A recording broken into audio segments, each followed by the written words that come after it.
coming. This is Books, Booze, Brains, sponsored by our amazing hosts, Central Indiana Science Outreach, Indiana Humanities, Indiana Sciences, and March for Science Indiana.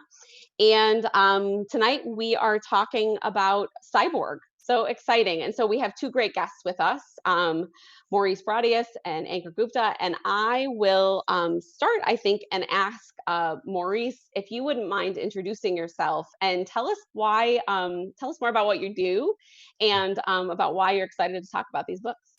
Okay. All right. Well, can everybody hear me okay? You're great. All right. Perfect. So my name is Maurice Broadus. I am a science fiction and fantasy author. I'm also a middle school teacher, and I do a lot of community work here in town with the Kepler Institute. I'm the author of about 100 short stories. A short story of mine just came out this week on the magazine Beneath Ceaseless Skies. It's called Bound by Sorrow. It's a sword and soul Afrofuturist novella. I was a consultant on the video game Watch Dogs 2, which is about a group of hacktivists, using their powers for good, more or less. And then I'm also, let's see, I have a dozen books out. The latest two books I have are Buffalo Soldier and Pimp My Airship. But I'm also a middle school author. So I have a middle school book out called The Usual Suspects, and that ties in directly with what we're talking about tonight because as that book was coming out, DC approached me and had me do some pitches for a series for a cyborg middle grade book. So I got to send them several proposals. Don't know what the fate of that's going to be, but I at least got to live out part of my geek dream. And then I'm currently working on the first of a trilogy, an Afrofuturist space opera trilogy. It's called Sweep of Stars, and in the series, I'm dealing with a lot of issues that very much tie into what's going on with Cyborg. So I'm dealing with like sentient AI, biological and cybernetic enhancements, and how do we go about towing the line of what it means to be human? That's me. That's wonderful. So happy to have you. I feel like, Maurice, when Leah said, like we'd love to invite you to do this, I was like, oh my gosh, this is going to be perfect. This is going to be so much fun. For those of you that have not had a chance to read some of Maurice's other work, he is truly like an Indianapolis treasure. Please read his stuff. Ankur, do you want to introduce yourself and talk about kind of your relationship with the sort of cyborg concept, and in particular, talk about your wisdom project, if you would. Yeah, so hi. Hopefully everybody can hear me. I see some nods there. Um, I'm an associate professor of computer science at Butler University. I've done some research on pattern matching, big data, data compression, and it intersects AI in a very interesting way. But I'm sort of AI tangential or adjacent, if you will, um, in terms of my research. Uh, I have also done some very weird projects, which is what Krista was referring to, that I think may have some more relationship to what we're talking about tonight. So I was a grant recipient from the Templeton Foundation for a project where they were asking people to define wisdom from various different disciplines. And at the time when I got this grant, 12, 14 years ago, it was considered to be relatively unusual that somebody might propose that there's a computer science representation for wisdom. Um, so I was one of the first to do that.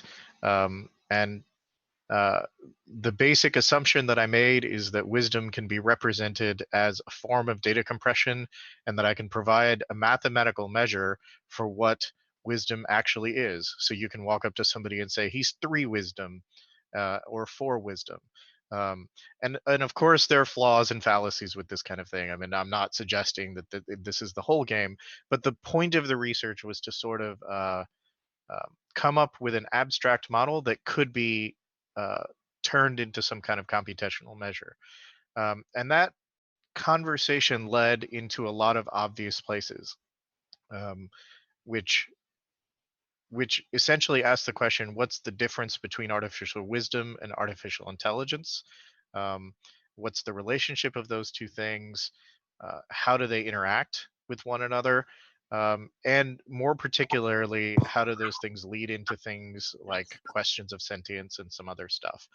Um, I've also started writing a lot of different things. I've given some presentations at Starbase I Indy love you.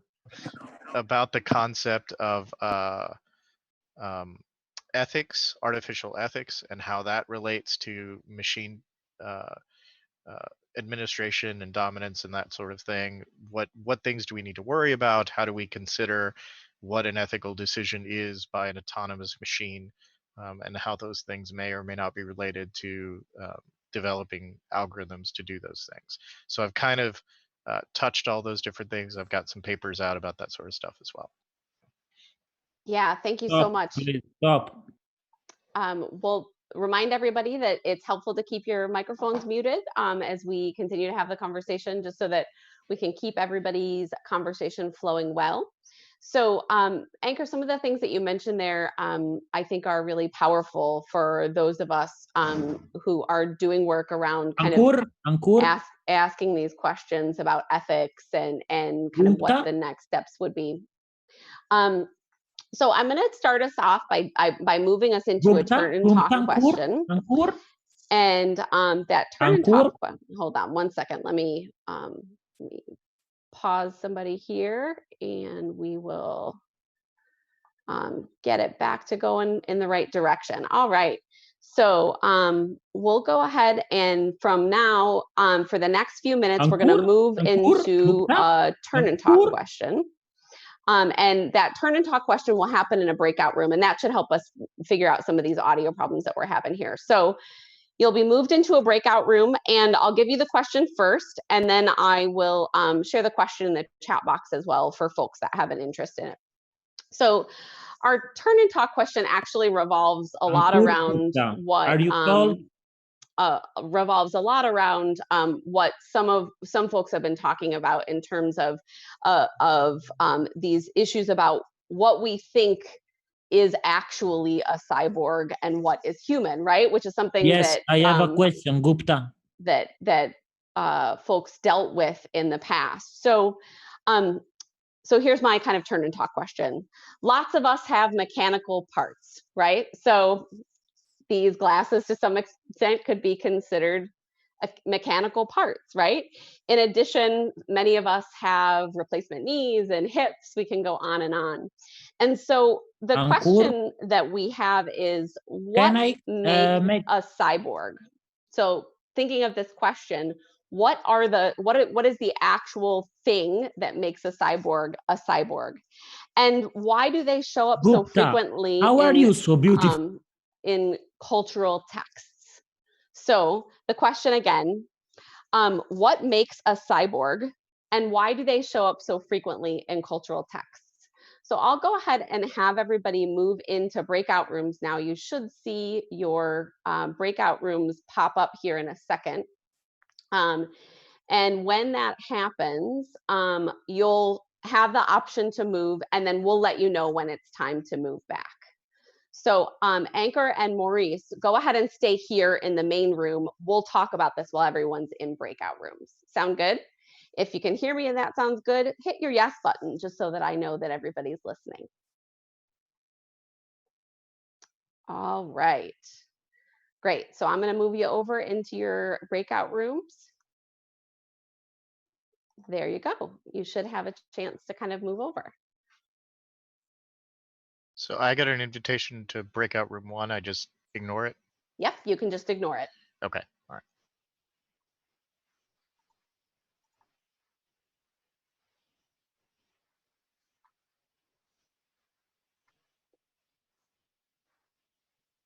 Yeah, I have no idea who that guy was. That's or what he okay, was no asking. worries. This is one of the things that we have found recently with Zoom rooms, right? Not terribly surprising that the minute that you make a link public, folks want to come in and say hello, and sometimes more, which can be kind of intense. So yeah, Leah, I think helped us in the back end, so that's good. All right, so let's see. We have one more person that has not joined their breakout room. If you have not joined a breakout room, I assume that means that you do not want to participate. If it turns out that you do want to participate, please let me know.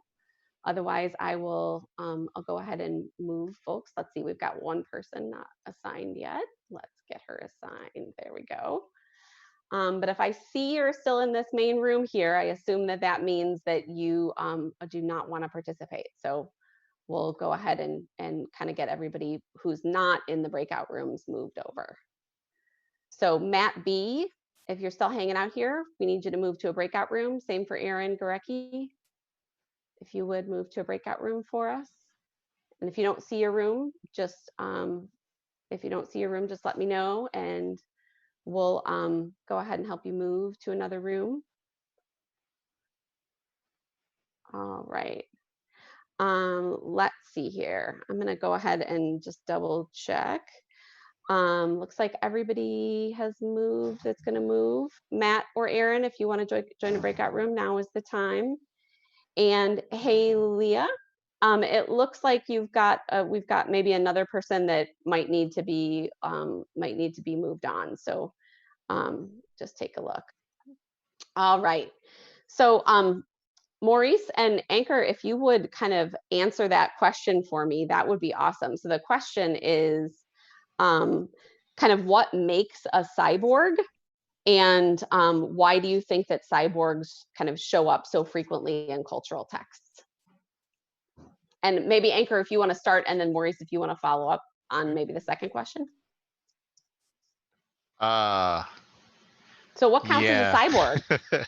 I think that's a tough question for a computer scientist to answer, and I'll give you two reasons why that is.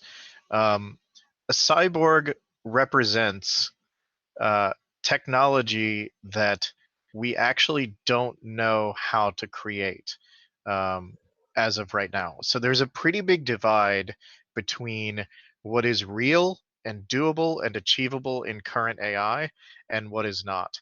And the big sort of leap between those two technologies is something that's so huge that we don't even know how to conceive of doing something like that. It's kind of like saying, how do we build a spaceship to go to a different galaxy? Like, it's just so far outside our level of technological understanding that we can't even comprehend technologically a way to achieve it. So any artificially intelligent system that showcases some kind of sentience of any kind in any scenario of sci-fi is essentially impossible. Um, and so to say that something is a cyborg probably means that you're ignoring all of artificial intelligence as it currently stands. You kind of have to make the leap that an artificially intelligent system can make an independent decision outside of the bounds of anything that it has been given access to. All We found right. another one. We found another one. I got it. All right. So yeah, I think that that's a good point, right? That part of what the problem is that we can't really create, because we can't really create the technology, then we don't really have a sense of what kind of counts and what doesn't, right? Like we need the technology itself to be able to decide what the next thing might look like. And I think that this is one of the things, like I'm thinking about Arthur Kaplan's work around bioethics. That's one of the things that he talks about a lot, is the idea that you can't create the rules for something that doesn't exist yet, that it's very hard to do that. And so I think that that's absolutely part of the challenge that we face. From an artistic standpoint, though, we see lots of folks who have kind of tried to frame and reframe the boundaries of kind of what counts as a cyborg. So Maurice, can you talk about that from an artistic standpoint? Oh yeah. So I never let the rules stop me from doing stuff, which is almost exactly what we have to do. I think about how my own, career, journey as an artist has been, thinking through my childhood and the major influences. I mean, you start with like Frankenstein all the way through the $6 Million Man, right? So you have all these definitions of either biological or cybernetic, human enhancements. And I think all of that gets rooted in this, from this position of I don't know, the fact that we're bounded by biology. And so we're trying to figure out different ways to, use intelligent design to transcend, our inherent limitations biologically. I think for me, when I think of a cyborg, um, yeah, I think it basically boils down to, uh, like you said, you wear glasses. I normally wear glasses, and I do have a rod attached to my spine right now uh, Right. as a corrective. But I don't really interface with those per se. They are just attachments to me, more or less. And I think where the line starts to blur for me is like um, when the when the technology starts to become inseparable from the biology. Uh, that's so where the technology could affect like our personality and affects our abilities, but basically it affects our identities. Once it crosses that line to wait, I don't know where I begin or where I end and it begins, and I have to sort of rethink who exactly am I. Now we're into cyborg territory. You're muted.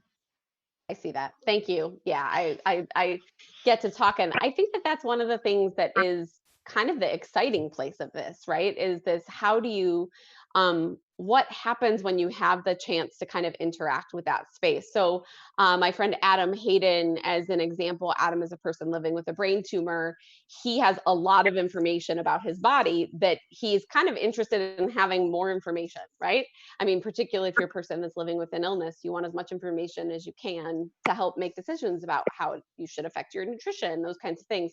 And that's a lot of what organizations like Lifomic tried to do.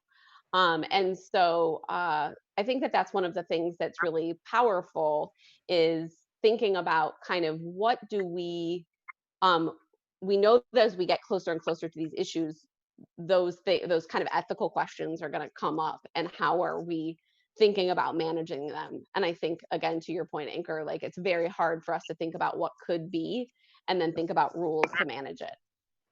Yeah, I think the bigger, uh, I'll call it a concern, but it's not really, is that the term cyborg is almost entirely made up.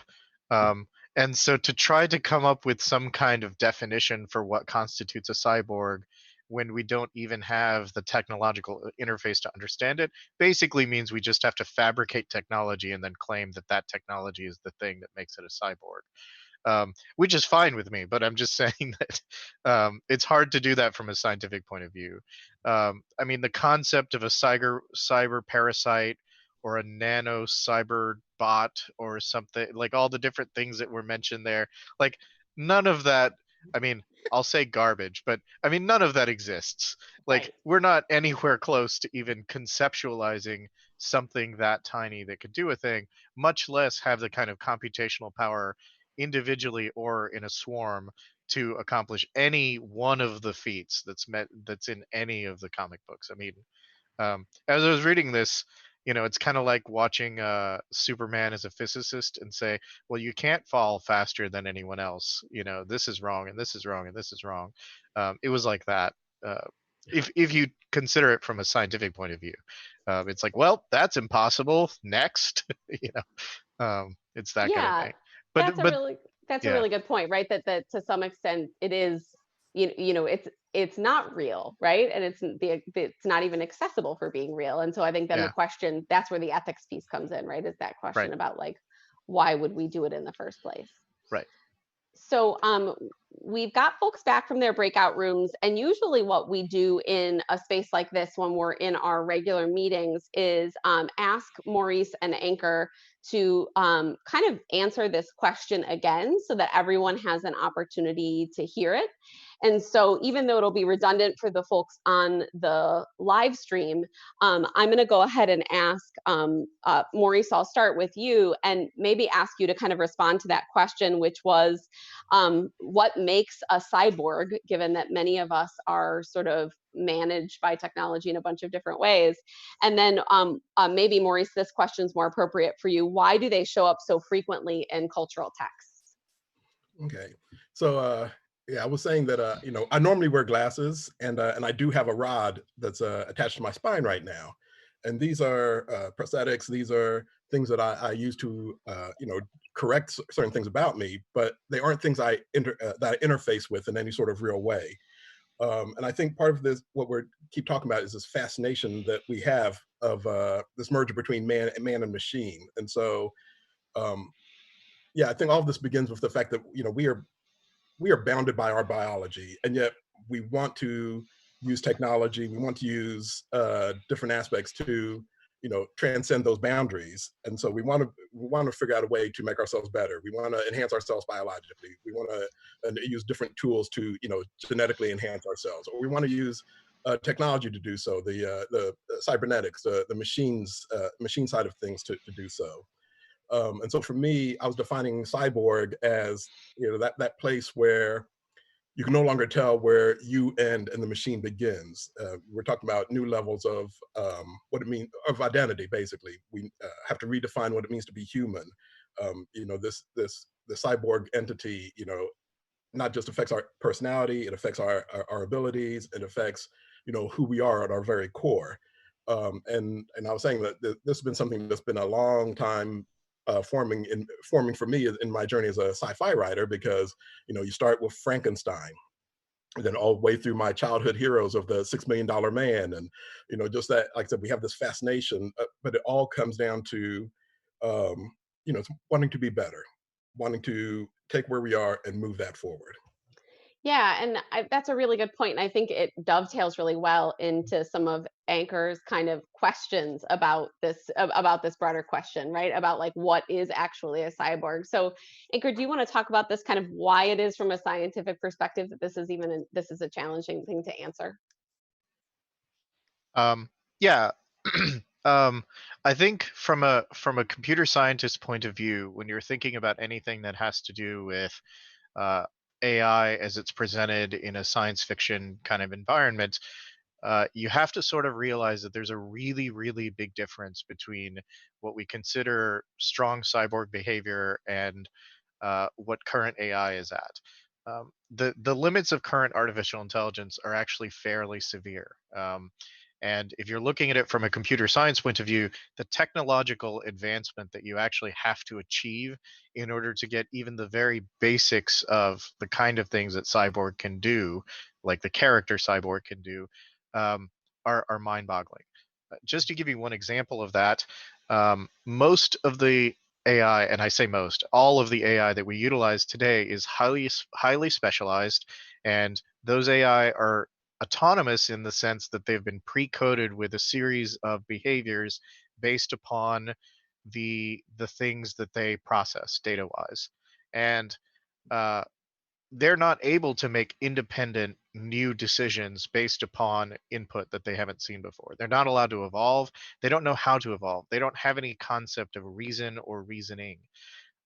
Whereas almost every artificial intelligence that's conceived of in sci-fi essentially spontaneously has this information and this ability. Um, and Cyborg and most of the things that he can do and the things that he fights are actually remarkable in the sense that they have violated essentially every single thing that we've been able to understand that machines can accomplish to this point.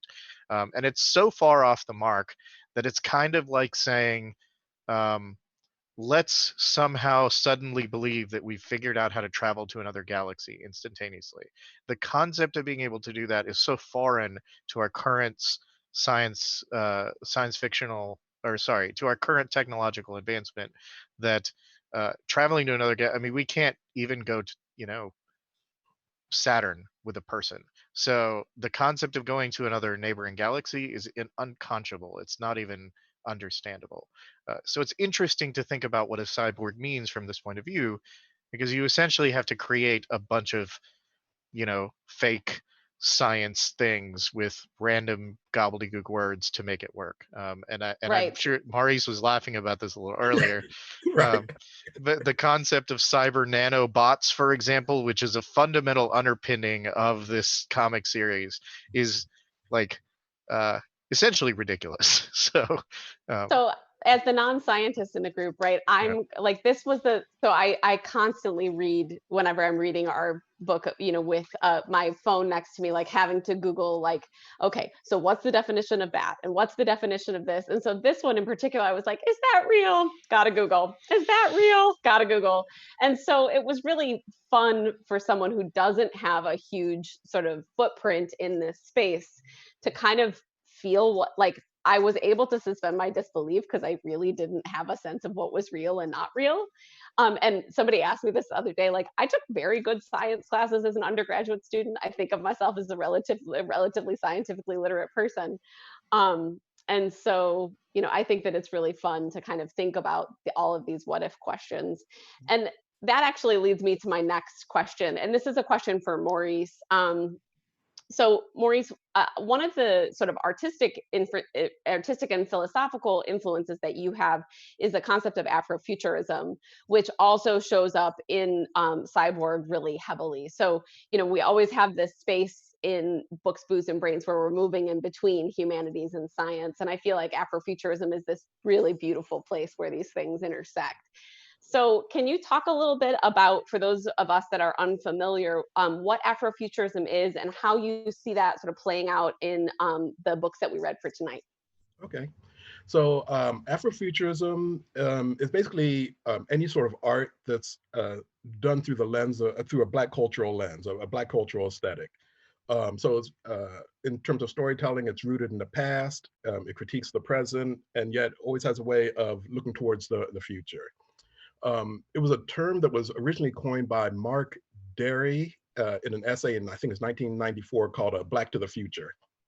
And in that essay, he was just sort of lamenting the fact that, that there only seemed to be a handful of Black authors who were dabbling in the realm of science fiction. You had Samuel Delany, Octavia Butler, Stephen Barnes. It's literally just a handful of folks, a handful of Black folks in the science fiction world. And so that's when he created this term of Afrofuturism, talking about, hey, why don't more people do this?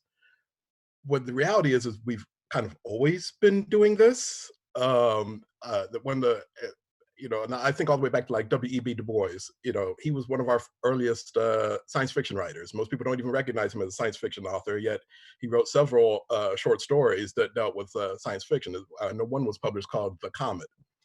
So you look at W.E.B. Du Bois, all the way through, folks like Sun Ra or Parliament Funkadelic. Those are musicians who created these huge mythologies around the work that they were doing. And so you look at, so you start tracing this line of stories and work, from those early forays into it, through the works of, you look at the musicians today like Missy Elliott or Andre 3000 or Beyonce, and how Afrofuturism fuels their work, or authors like N.K. Jemisin or Nnedi Okorafor, two of the preeminent Afrofuturists, working at this time. The reason this term has sort of re-entered our lexicon here in the last year or two is due to the popularity of Black Panther, who I just coincidentally happen to be wearing my Black Panther formal Black Panther shirt. And so you look at Black Panther and you look at Cyborg, and these are comic book characters who were originally created by two white creators. And I'm just sort of casually, oh, this is what my Fantastic Four, and this is my New Teen Titans, which was the first appearance of Black Panther and the first appearance of Cyborg, that I'm just subtly flexing that I own those. But so you have these characters were created by two white creators, and yet when these characters are turned over to the hands of Black creatives, all of a sudden they have new relevance and speak to people in a whole different way. With Black Panther, for example, he was turned over to Christopher Priest, and now he's been written by Ta-Nehisi Coates. And then with Black Panther, with Cyborg, you have the two authors we have here with John Semper and David Walker. In fact, and one of the reasons why I think this is so key is there's a line in Cyborg Unplugged that David Walker says, Cybermen, Cylons, the Borg, do you have any idea what kind of negative negative representation does to your self-esteem? And that kind of boils down, that goes to the heart of what Afrofuturism is about. It's about not just about representation, but it's about looking at life through this new lens. And so look at what John Semper does in Imitation of Life. He focuses, I mean, in Unplugged, there was this grand story, this world, world in peril type story. But in Imitation of Life, it's a much more personal story. And it focuses on Cyborg as a character and his big journey and what does it mean to be human. And part of them answering that question involved him getting in touch with, you know, with his soul, essentially. What is Yeah, the and that was one of my favorite parts of the book, right? Is this right, sort of space of him kind of grappling with what it means to be human. Like mhm, and like so there's this vacillation between am I too robot to be human? Am I too human to be robot?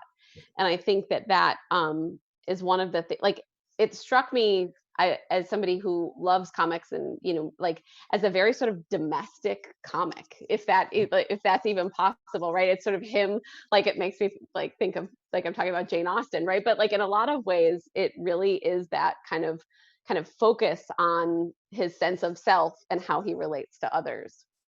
yeah. Well, let's look at how he answers that question. Um, how he's trying to get in touch with his soul. He's trying to get in touch with his identity, with who he is, and what it is that makes him human. And so, how do they answer that question? He starts hitting on these Black cultural touch points. Right? He talks about jazz, right? He, Like he there's starts that with jazz. great that Yep, relationship. Yeah, yep, and that was the second one. So, one is the jazz music itself. The two is Black relationships. So he absolutely. spikes up that friendship with Blue in the comics, and then there's the setting of the story itself. So the story takes place in the shadow of Detroit, which Yeah. and he's looking at Detroit not just as in its mechanized glory or anything, but in the shadow of what it's meant to Black America. So And, Maurice, before you kind of dig more deeply into that concept okay, of Detroit, Anchor has a really good question that he put in the mm, chat that I want to give you a chance to answer. okay.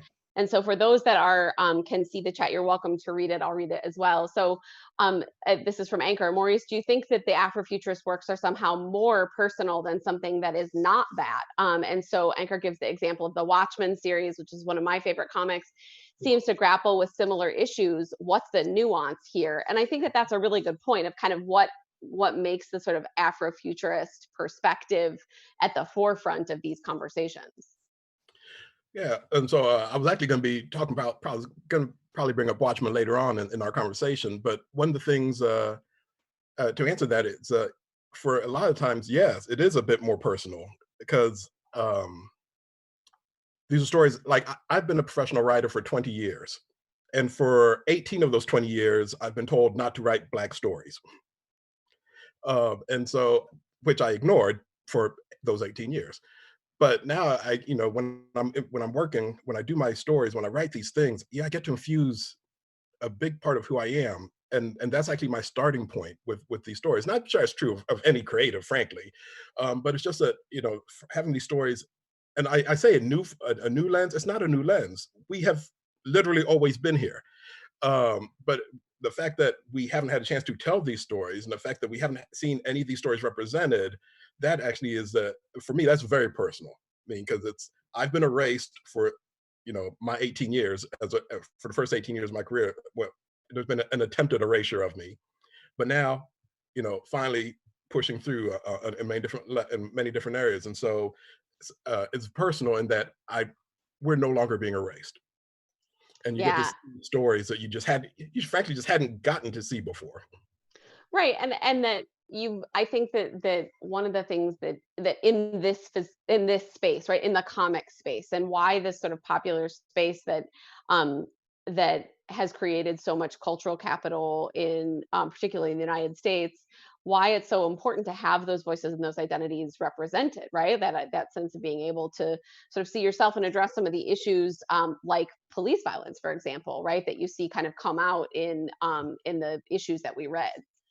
Oh yeah, I mean, you see it, just Cyborg experiencing life as a Black man, for example, and he gets Right, essentially pulled right, over for the crime of cyborging while Black. right, exactly, exactly. And I just think that this moment that I think that comics over time have evolved into this space. And as I was getting ready for all of this, I went back to my Scott McCloud text, of course, and went back to kind of rewatch some of his perspectives. for those of you that are unfamiliar or not sort of hanging out in the comics world, Scott McCloud is an American author who wrote a book called Understanding Comics in the mid 90s that kind of became sort of the text that many folks now use to kind of understand the aesthetic of comics and how that sort of shapes the practices within the culture of comics in the United States. One of my favorite books that I read as a student, and my life was forever changed, as many folks feel. So, and if you're not interested in reading another book, he's got a great TED Talk that's a good introduction as well. So I want to make sure that we get to another turn and talk question, because that is an important part of this. And so there's a couple of questions in the chat. We'll make sure to save those, but let's break you out into breakout rooms again. Here is your turn and talk question. So throughout the books, you see Vic dealing with the idea of not being human enough, right? So he kind of both in, but the Imitation of Life and in Unplugged, there's this kind of tension about humanness. And alternatively, the villains of each of these books point out all of the sort of ways in which humans are fallible, right? Like, so you have the villain voice of like, well, here's all the things that humans can't do, and Vic coming back with, here's all the things that make me human. So why is being human enough such an important concept for Vic, or I would argue any cyborg for that matter? I've been in our stay-at-home order, I've been watching a lot of Westworld, and the same concept shows up again, right? This idea of being human enough. And so my question for all of you to answer in your breakout sessions is, why is being human enough such an important concept for Vic or for any cyborg? So I'll go ahead and move you into breakout rooms. I think that we've dealt with all of the trolls, so you shouldn't have too much trouble in your breakout rooms. But if you do, just bounce back to the main room and we will help you. So I'm going to open all the rooms again and send you back to breakout rooms. And for those that didn't make it into a breakout room, I'll make sure to assign you guys as well.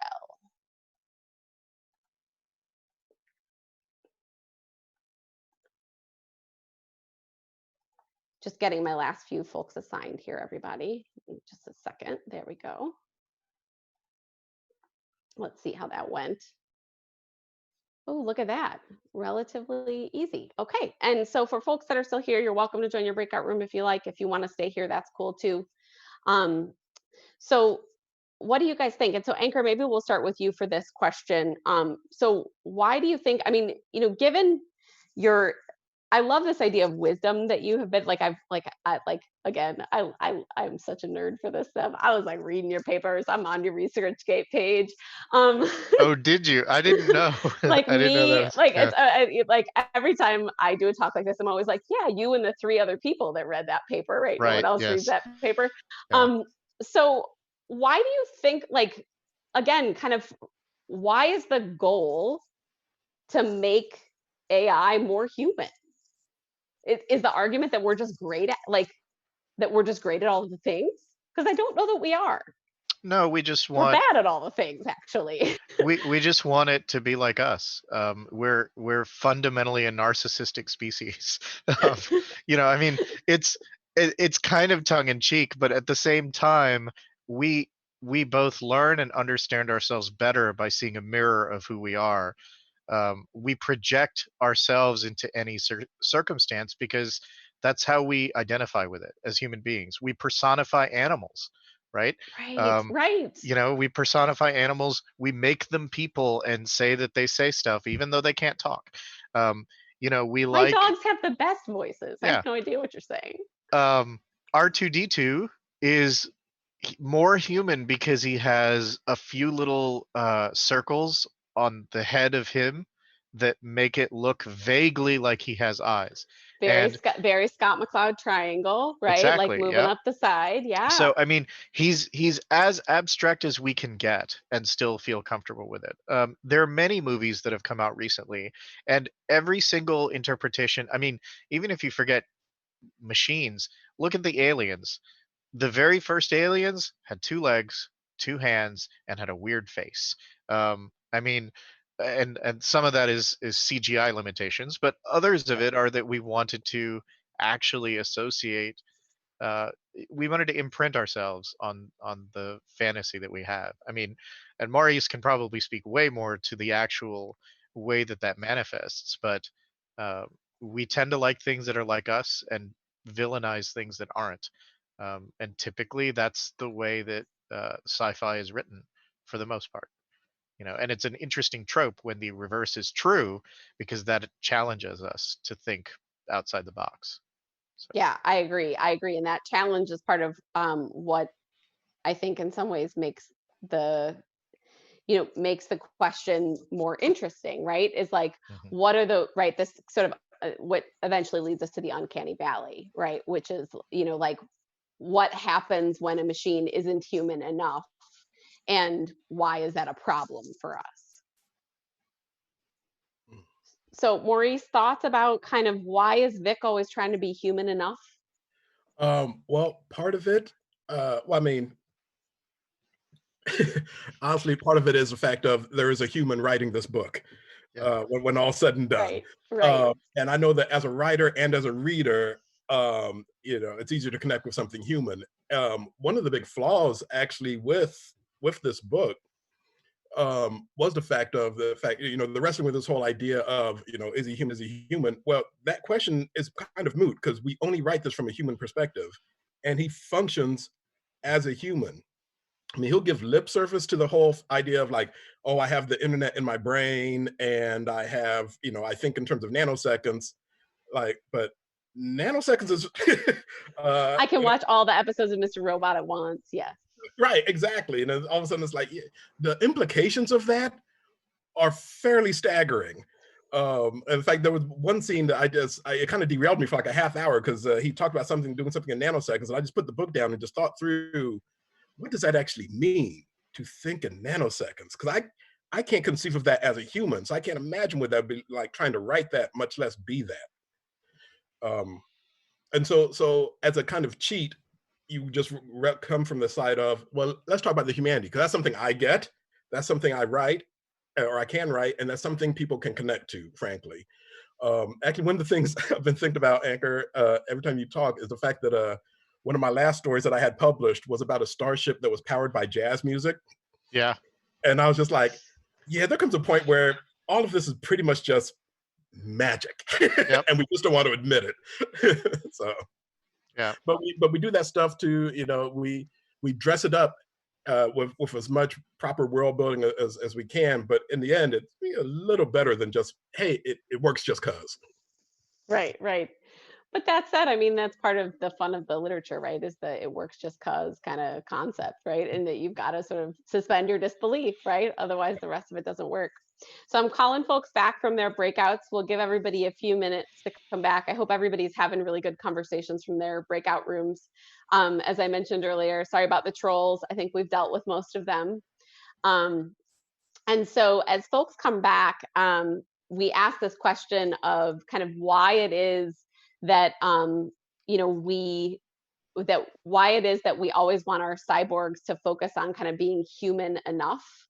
And so I'll ask Anchor if you want to start and kind of respond with how you responded to what's the human enough concept.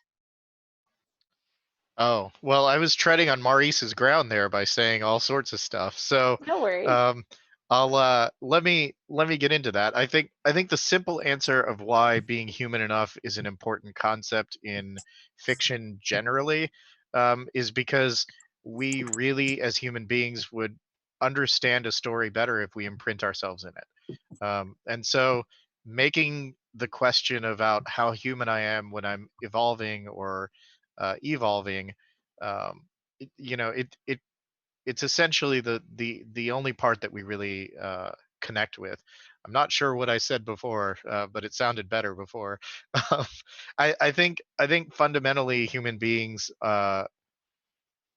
want that. They want some place to ground themselves. And then, we can go off into a world where we explore other concepts and other ideas because we have this sort of common platform of we understand humanity. There are these few rules that we get, and then we can go on from there. Um, I think one good example of that is the Matrix. Part of the reason why the red pill, blue pill conversation was so weird is because once you have to have the buy-in that everything seems normal before they completely change the rules on you in the movie. If you start in the Matrix, then everything seems a little bit less real and a little less believable. And the fight for humanity doesn't make any sense if it's all pixels on a screen being blown up by fake guns that don't exist, that kind of thing. Um, and and the Matrix world that's created is fundamentally a human world, right? It's designed to trick us, in that sort of thing. So I'm not sure if I quite answered your question about why it's important for the question of humanity to be there, but I think that's one reason. And probably the other one is that we probably really don't want to be overtaken as human beings by something that we feel that we can't understand or can't control. And I think that's part of the reason for the scientific mumbo jumbo. It's supposed to make you gloss over something and make you think that this is really, essentially, in Maurice's words, magic, right? And you don't want to be taken over by it. You want to control it. So the humanity part's really important to, our ego. So. And Maurice, do you want to add on to that? Well, yeah, I think part of it is the bottom line is there are humans who are writing the story, and there are humans who are reading the story, and that's basically who we're talking to and who we're addressing. Um, I was saying that I'd written a story about a starship that was powered by jazz music, which fundamentally magic. That's how it works. There's no two ways around it. I mean, I could have all the stuff about the technology and blah blah blah. It boils down to magic. Well, and actually, while Anchor was speaking, I was thinking about one of the main parts of that storyline was about this AI who's wrestling with the idea of its creators and whether or not it should worship. And fundamentally, that's a human question. If I'm truly writing machines, I have no proof that machines would be interested at all in that as a concept. But I'm writing to humans, and I'm wrestling with human issues. So I'm going to come at the story from as human a perspective as possible.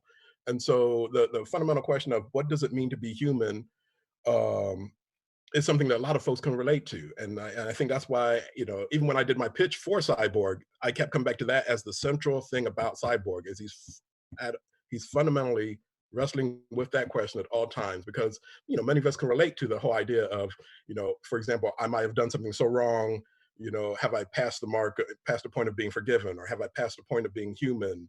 At what point have we gone too far with either technology or who we are or what we've done?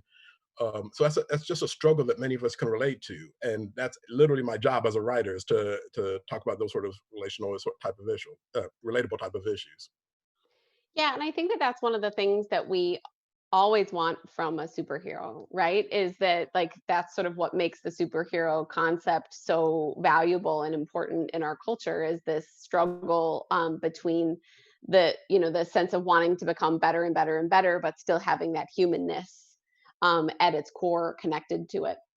So this conversation here around kind of humanness gets me to my next question. And question this is and this question is for Anchor, and it's about something that Maurice mentioned earlier, which is related to the to Blue, the jazz musician in Imitation of Life. So um, one of the things I loved about this book, many of you know that I'm a professor and I use improvisational theater to teach science communication, which sometimes is a little wacky. And so I was really excited to hear this conversation about improvisation, something that machines do a really bad job of. And so, Anchor, I'm wondering if you could talk a little bit about one of the things that Blue says in the book is that the reason why Vic is sort of struggling with this is because he's having trouble kind of finding the connection to his soul, right? That there's some relationship between improvisation and connection with others and this sense of a soul.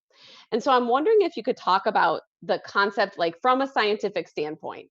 Um, what is the how do machines understand improvisation? And why is it so challenging for machines to deal with this concept of improvising? Um, yeah, actually, this is probably the part of the entire of both books that was the most interesting to me as a computer scientist, and probably the reason is because the author got it spot on. Um, it turns out that if you look at artificial intelligence, what we know and what we can conceive of, say, for example, 50, 100 years in the future, that what we might be able to accomplish with AI. AI is very simply just pattern matching. And I'm going to focus on both parts of that phrase because I think it's important for you to see what I'm talking about. AI doesn't, artificial intelligence doesn't make independent decisions. What is done is it's coded in advance with a value system or a set of decisions that we have decided that it should be able to make a decision about. Um, and it's given the appropriate data and information to be able to make an informed choice about those specific things that we told it. So what it's effectively doing is just pattern matching. We give it patterns that are pre-decided a priori that the computer works with, and it plays the matching game. That's all AI is. That's all it's ever been. That's how Google searches. That's how Deep Blue makes great chess moves. That's how Go decides what to do. It plays a pattern matching game. So you can imagine that if I reconceive of AI as pattern matching, now improv doesn't make any sense to a computer because there isn't an identifiable history of a pattern that you can figure out. That concept of appreciating a thing that you've never heard before or that you've never seen before or understanding the beauty in something that you've never seen before is a uniquely human trait. um, and and it's not that machines have difficulty doing this. They simply can't. They treat it as an outlier and they throw it away, or they treat it as an outlier and give it great importance.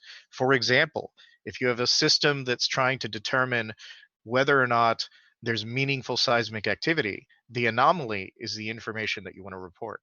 But the machine doesn't know what the anomaly means or what its purpose is or why it's important. It just knows that when it hits a certain threshold, it's detected anomalous behavior, a pattern that it doesn't recognize, it should report it. That's all it knows. So it doesn't get the significance of that. It doesn't see why that's important. It doesn't have any personification associated with that decision making. It is merely playing a pattern matching game. And Blue did a really great job, and the author did a really great job of sort of highlighting that this is the true limitation of machines. Um, and they did a really great job with this. This little interlude actually was particularly good from this perspective, and also from the Afro techno. I can't ever say that phrase correctly. Afrofuturist Thank perspective, you, right? Afrofuturist perspective. It really was. I think the gem sort of in both of these pieces. It So was my favorite part as well. I think, I mean, also, like, again, from kind of a comic standpoint, those 3 pages of him in the club with Blue are just beautiful. Like, they're just beautiful pages. And so I think that that's one of the things for me that was really exciting about this book, was just to look at that space where we are kind of thinking through what does it really mean to be human, and that there's this place of serendipity, there's this place of connection that we can't really explain with any of the existing technology that we have. Maurice, do you want to add on to that at all, as you kind of thought about what Anchor was talking about there? No, he pretty much covered Okay. I'm just kind of engrossed in what he was saying. Although it did remind me of this book I just read not too long ago called The Jazz of Physics, by Stephen L. Alexander, and just in the way that improv and how improv is used, and the whole idea of jazz is used to train scientists' brains just to come at problems differently, and so how that's just a valuable skill set just across the board. Well, I mean, y'all know that I'm a huge improv lover. I think that it's the most important thing that we have as humans. It's what I train all my medical students to do. Paul Hidet, for some of you who are interested in this in the medical side, is also a jazz musician and a physician. He talks a lot about the relationship between physicians and patients as improv, and it's beautiful. I would also recommend Keith Sawyer's work for those of you that are interested in the relationship between creativity and learning. Lots of great things there. So I want to kind of, it's sort of 7:32 here. So I want to be aware of the time. There have been amazing conversations that are happening in the chat. This is one of those things that I don't have the chance to kind of take in when I'm in the face-to-face space with all of you, which is to hear a little bit of your conversations. So I'm thinking that now might be a good moment to kind of turn to some of your questions for Maurice and Anchor, or to share back some of the conversations that you had in your small groups. I have another turn and talk question, but I think given where we are with time, bouncing everybody back into a breakout room and then back out, we're going to miss a chance to interact with Maurice and Anchor. But if the conversation lulls, I'll certainly send you back. So I think that we're small enough now, we should be about 25 folks, that if you have a question and you want to turn on your mic and video to ask that question instead of asking it in the chat, you can do that. Or if you would prefer, and the easiest way to do that is to use your raise your hand button. So if you can raise your hand using your button, I'll go ahead and call on you, and that might be an easy way to ask a question. Or if you want to ask your question in the chat box, that's fine too, and I can ask it to our participants. So let's go ahead and give you a chance to ask some questions of Maurice or Anchor. And I'll ask Maurice and Anchor if you wouldn't mind watching the chat for something that kind of pulls up. Or again, if you'd like to ask your question in real time, you're welcome to raise your hand and turn on your microphone. Yeah, I've been trying to respond to some things in chat that I think may be incredibly boring if I were to say them out loud. So I'm gonna, well, one of the questions that just got asked is about AI's ability to deal with sarcasm and irony. So maybe you could talk a little bit about that. Is that, Michael, I unmuted you if you want to ask it more thoroughly. Yeah, yeah, because you were saying pattern matching plus pseudo randomness. Could you teach an AI to be, you know, like sarcastic or ironic, or yeah, that's a great question. The answer is actually very definitively no. You cannot teach an AI to be intentionally sarcastic, ironic, or funny in general. And actually, a great number of studies have been done about this. Now, AI may be unintentionally funny because they may be ridiculous in the kinds of things that they say, or they may say, you know, like, here's a story that one AI created when I was in grad school. Bob likes ice cream. Bob walked up a hill. Bob died. End of story. Right? Now that's funny, right? But it's funny for a completely different reason, because it's nonsensical and ridiculous and makes no sense whatsoever, right? So the AI is not trying to be funny.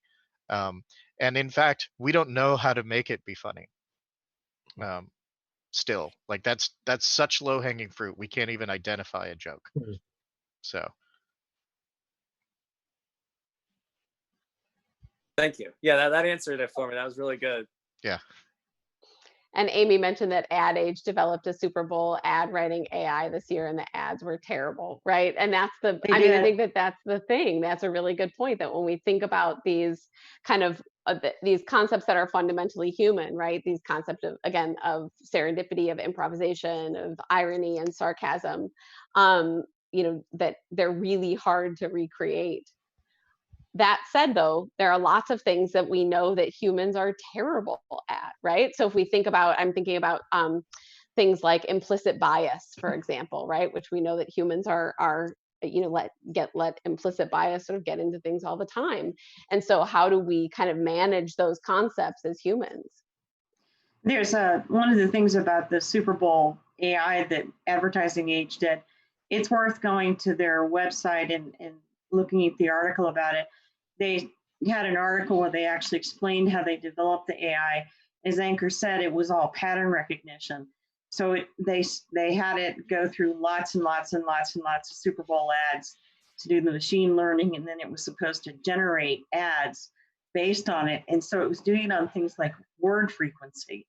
So things like battle and fight and, you know, just the not understanding the context, not understanding humor, puns, visual humor. And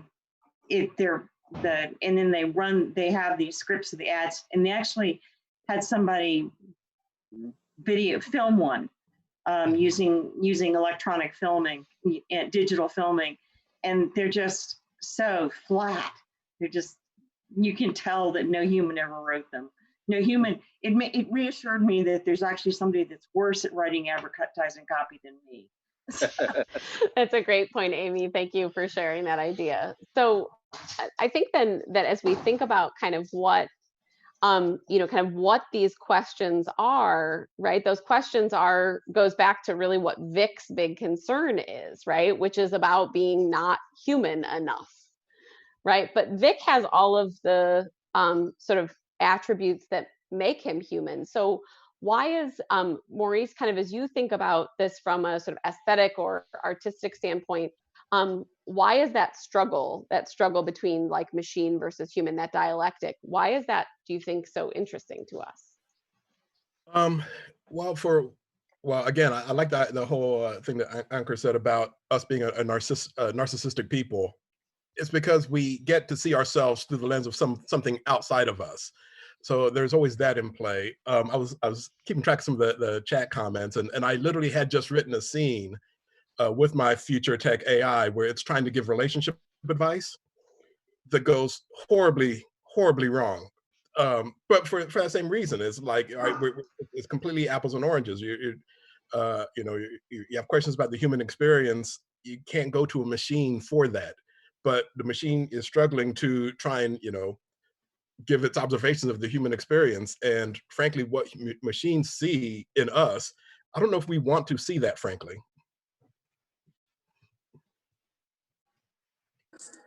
Nope. I think I froze. Oh wait, no, I'm back. Okay. I think we lost Krista for a second. Yep. There we go. No, I'm here. I had a dog problem, which doesn't happen in our face-to-face conversations. So one of the things that I thought about a lot, I mentioned this to y'all before, is the obviously, since this is our first comic book that we have read for Books, Blues, and Brains, I think it is, right? We have not read a comic book before this. Look, Jen is saying that I'm correct. Thank you, Jen. Is that I was thinking about the relationship between the comic form and technology, because I am the first to admit that I tend to read our monthly books on a Kindle.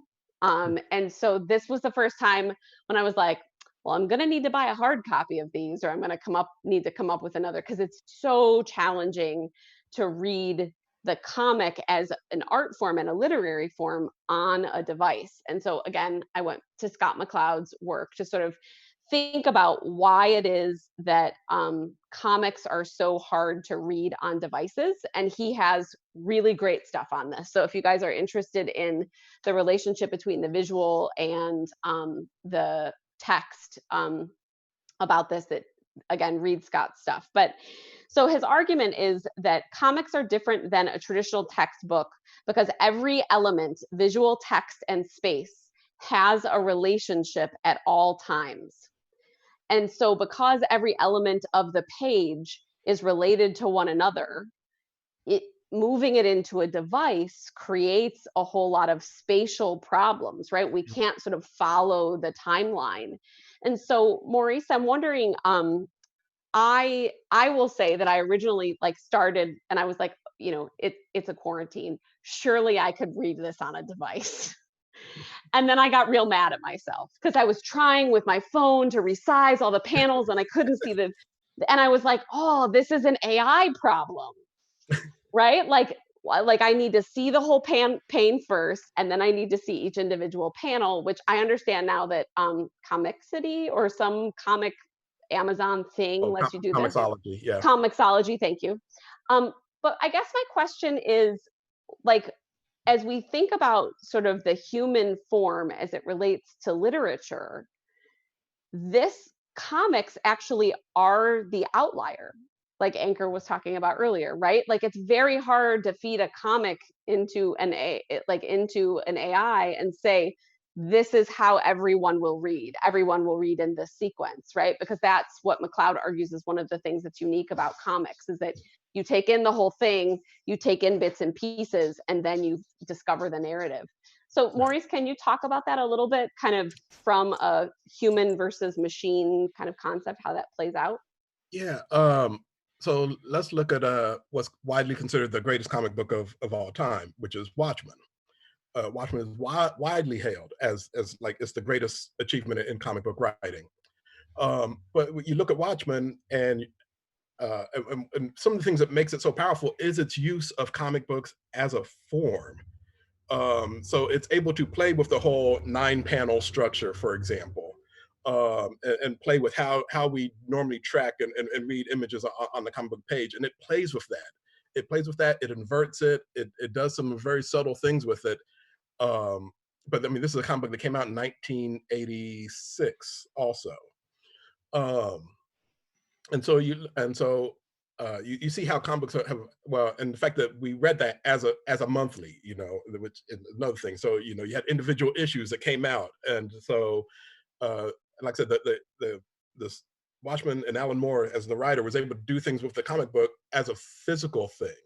So one of the strengths of Watchmen is as a physical object. You actually get to do certain interplay with the book itself on a physical level by, I'm thinking of there was an issue called Fearful Symmetries where he actually has panel designs that you can only appreciate if you look at the comic book physically from above.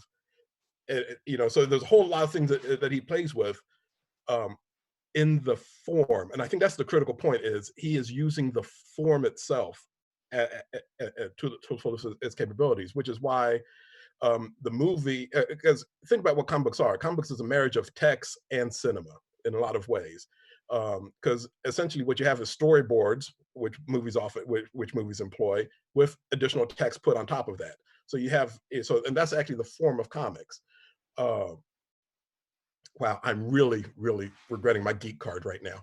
But so that's what we have with Watchmen. That's why the movie kind of falls flat to me, because it tells the story of Watchmen, but it doesn't really play with the form in the way that Watchmen does. But now, and like I said, that was written in 1986. If you look at as we progress, as technology changes, as the way we come at the object physically changes, what we're seeing is the artists themselves are changing how they create the product. So whereas something from 1986 might not stand up well on our modern devices, the comics being produced today are being produced with the whole idea of how do we engage it physically as a part of how it tells its story. I think that that's one of the things that, like, so this was very meta to me, right? Like I was, at my house knowing that I couldn't get a copy of the comic book. So I'm trying to read it first on my Kindle, which of course is the black and white version. Then I read it on my phone. And I'm turning my phone kind of multiple ways. I also have new bifocals, is making my life hard, right? And I did sort of have this feeling of like what sort of the the way in which I had become a cyborg, right? The way in which I was reliant on this device because it was all I had, right? I don't have the copies of the book. I've got to use my phone. And that there Mm. were limits to the technology that was available to me. There was limits to what I could see.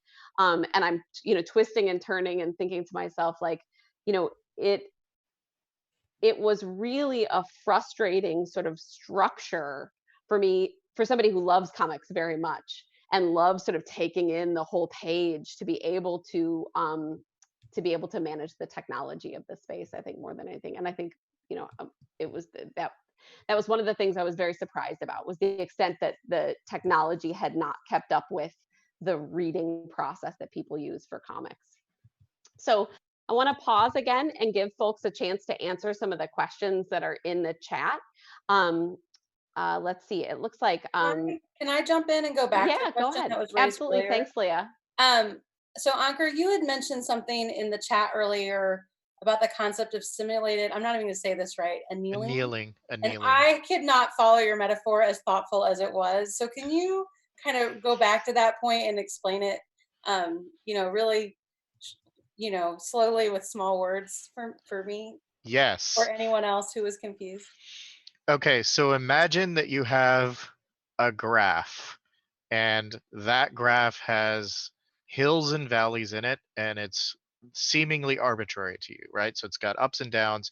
Just imagine your worst memory of calculus or trigonometry or whatever, and that there's this image, this sine wave or something that's looking around. and you're tasked with the question of finding the, let's call it the maximum. You want to find the largest value that that graph takes ever across the whole number lines. You want to find the largest point, the highest point that it ever gets to. Well, AI is basically the question of taking a marble and dropping it on that graph and watching it roll around until it hits, oh, sorry, let's call it minimum then. Watching it roll around with the marble until it hits the lowest point. But the thing is, the valley that you ended up in may be a local valley with a local minimum, but the actual lowest valley may be 3 valleys over. And you wouldn't get that if you were using just a marble. Now, how does the marble get there? I'm going to say for the moment that you just assume that that's a pattern matching process. Okay. So just think of this graph as a series of results you could get in a certain way that you can arrive at by some means of pattern matching. And the connection between that and a specific problem is problem specific. So I'll just let the metaphor speak for itself for the moment. So the question is, if you want to be better than just finding the local minimum, which you'll always find using gradient descent, or, and that's the technical term, by the way, for this marble dropping plan that I told you. um, how do you do it? Well, you utilize randomness. What you do is you throw the marble down, and then every so often you just shake the graph. You shake it, and then the marble jumps out of the place that it is, and it goes to perhaps a different valley and plays the game again. And there's some deep math that shows that if you juggle, or if you jiggle the graph enough, you'll get to the global minimum over as time tends to infinity, is what it basically says. And that's how AI works. It's pattern matching, and it uses random decision making to hopefully get into the right valley so that you find the minimum faster. And that minimum is the chosen answer. It's the correct solution to whatever problem you're trying to figure out. How do I get from here to Starbucks and talk to the fewest people possible? You know, that kind of question. Um, it's an important one that we tend to grapple with on a regular basis, but only AI could do it. We just have to give it infinite time and infinite shakes. No biggie. So, um, No big deal. right. Infinite. So does that help with the explanation a little bit? Yeah, thank you very much. Yeah. So And it's cool. pseudo randomness instead of randomness because actually a computer can't generate a random number. It's impossible for it to do so. So we use functions to approximate randomness so that it looks random to us, but it's very much deterministic. Can Um, can I yeah. ask another question? Yeah. Sorry, can humans actually generate random numbers, or is this like a fiction that this exists? Humans can't generate random numbers either, but we can use tools to generate random numbers for us. You may have heard of this thing called a six-sided die. Um, that can be used in a way to generate a random number. You don't know the result that's going to come out of it, and that is a truly random number. So a truly random number is a physical phenomena. It's not a digital one or a mental one. Um, and so that's the way that that works.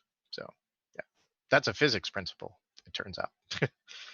That's very cool. Thank you, Yeah. Anchor. Hmm. So, lots of chatter that's happening on the chat. I want to, again, we've got a few more minutes left. So if you have specific questions or comments that came up in your breakout room. So one of the things that's hard about this platform is that we didn't really have a chance to let folks kind of share out from their breakout rooms a little bit. So if something came up in your breakout room that you think is worth talking about in the larger space, we'd love to hear from you. And again, you're welcome to raise your hand, or you can put it in the chat box and I'll read it out to everybody that's watching online.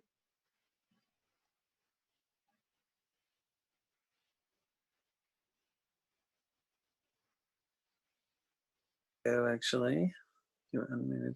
Oh, hello. I didn't see the new HBO Watchmen. I understand it's different than the movie that came out by Zack Snyder, and that was really good. So, but those are both different than the comic book that you were talking about. Is that right? Yes. Really, really different. And Yes. Maurice is the expert. I'll let him talking about, but I will say super different. Okay. The movie was awesome. I loved the movie, and then the book, you said the comic book was also just phenomenally good. Huh? Right. So we have three different things. We have the comic book, the movie, and the TV series, which are three different media. And Watchmen so like I said, Alan Moore does something very specific with the media of comic books, with the medium of comic books. The movie does a great job of telling the story of the comic book.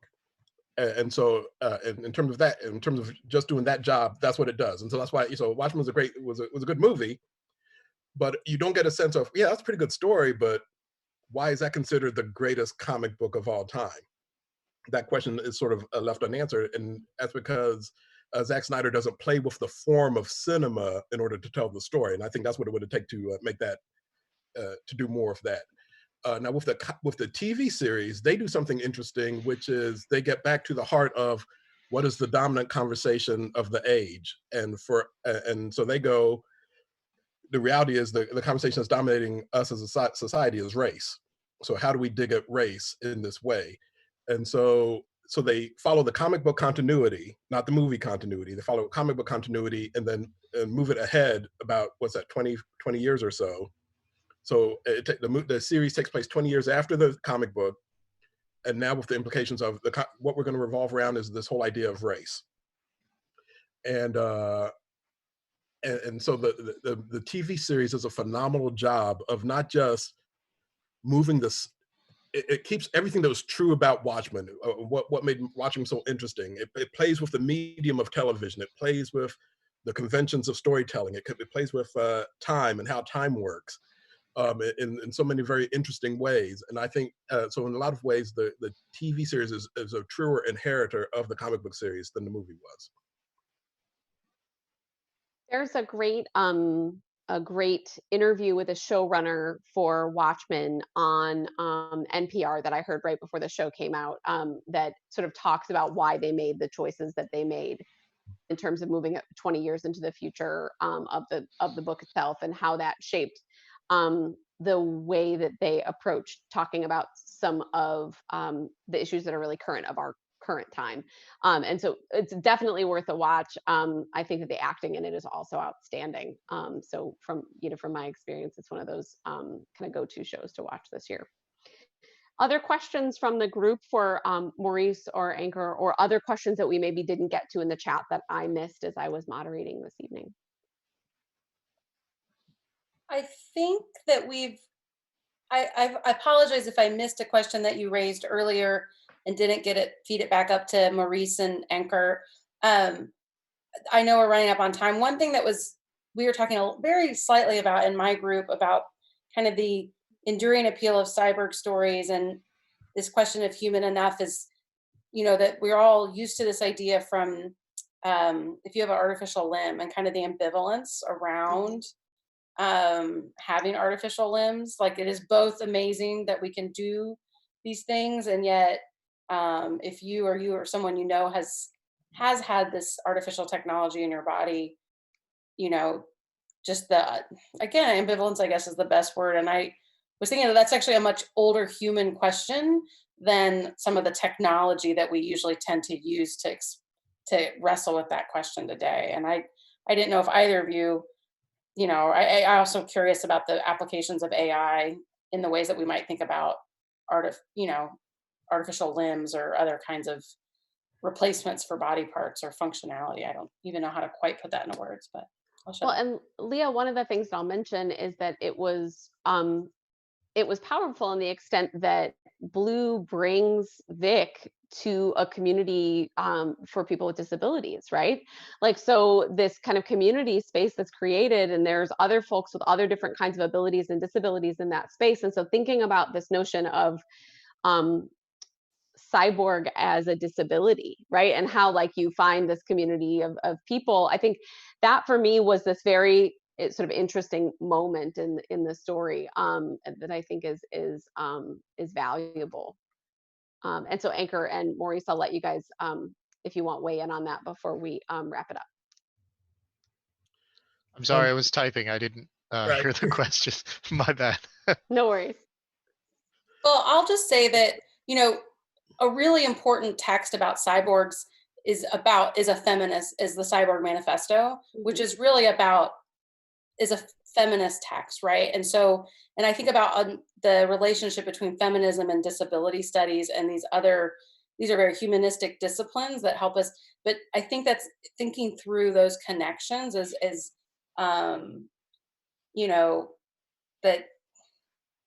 Well, it gives us Yeah, another I'm sorry, I'm lens, having a hard time right? with the words, but these things are like really important to think through. And I think cyborgs help us think through the differently abled in a way that feels like really powerful, is like why we continue to return to these narratives. And um, we talked in the chat a little bit about the idea of the human centric, Yeah. right? And that, but like the ably centric narratives are like a thing that cyborgs help us push through as well, I guess. Yeah, I agree with you. I agree with you. Um, Maurice or Anchor, final thoughts? Do you want to go first, Maurice? I'm still thinking. I was hoping to gain the extra 5 seconds, but why don't I just say something then, and give you some time? So I think the question of why cyborgs keep coming up is because it feels like it's more low-hanging fruit as far as a human being is concerned. The concept of augmenting a human's ability is sort of already here. Between artificial prosthetics, glasses, VR technology. There was a technology out there that was created by an MIT computer scientist named Sixth Sense, where you basically wore these glasses and you could ask contextual questions about the world, and it would just give you the ability to interact technologically with those environments in the real world. There's a TED talk about it. It's very interesting to read, to watch that TED talk just to see how far we can push it. So the concept of being able to have everything at your fingertips and essentially break the limitations of what humans can do is really appealing, and I think that's primarily the reason why I think Cyborg is so interesting. Um, it's probably also why I think Batman is more relatable than Superman, right? Because you can imagine the concept of a human augmented with billions of dollars and lots of cool gadgets, as opposed to somebody who's just naturally amazing, right? So I think that concept of cyborgness sort of finds a way to play on us in every scenario that we deal with, especially in the superhero environment. That's probably why Iron Man is so well loved, right? He's just a dude with a metal suit. So That's a great point. Okay, Maurice, go ahead. So what I always found rich about Cyborg is because like one of the main things in a lot of my stories, frankly, is this whole idea of wrestling with identity. I'm constantly wrestling with identity as part of my work, just anyway. And that's what's always drawn me to Cyborg, is that even in the course of this discussion, I mean, let's look at all the different issues of identity that he touches upon. It, like one, his humanness, his blackness, his ability/disability. I mean, you have all these different identity issues. His role as a son, which we didn't get a chance to delve into, but his relationship and how he in his relationship with his father, and how much that shapes his identity and his inability to recognize relationships in his life. Um, so that's to me, what Cyborg ultimately is this deep, rich uh, fodder for wrestling with issues of identity. Because in the end, I mean, we're all wrestling with questions of who am I and who can I be. And so I think that's ultimately what makes Cyborg so relatable. Oh, such cool ideas. Thank you all so very much for participating in this conversation. Please join me with your emoticons or the chat box in thanking our amazing experts, Maurice Bradius and Ankur Gupta, for being great experts to share their ideas, perspectives. This has been so much fun. I want to remind everyone that we will be back here on Zoom for our conversation on April 28th, and we are reading Eager, The Surprising Secret Life of Beavers and Why They Matter. And our guest speaker will be Jen Lau, who's a faculty member at Indiana University Bloomington, who's going to give us some, I think, really unique perspectives on this. this was a blast, y'all. Thanks for being so willing to do this. I don't know about everybody else, but I'm craving human connection more than ever nowadays. And this space in particular is a space that warms my heart. So thank you all for being here. And again, to my amazing partners in this endeavor. So Rufus Cochran, Rachel Cochran, who are kind of on the back end managing technology, Jen, Ane, and Julie Mund, who are from Central Indiana Science Outreach, and the amazing Leanna Myers from Indiana Humanities. Thank you all for your great work. We will see you all back here, and hopefully with fewer trolls, in the month of April. So please read Beavers, and we will be back to see you in April. All right, thanks everybody.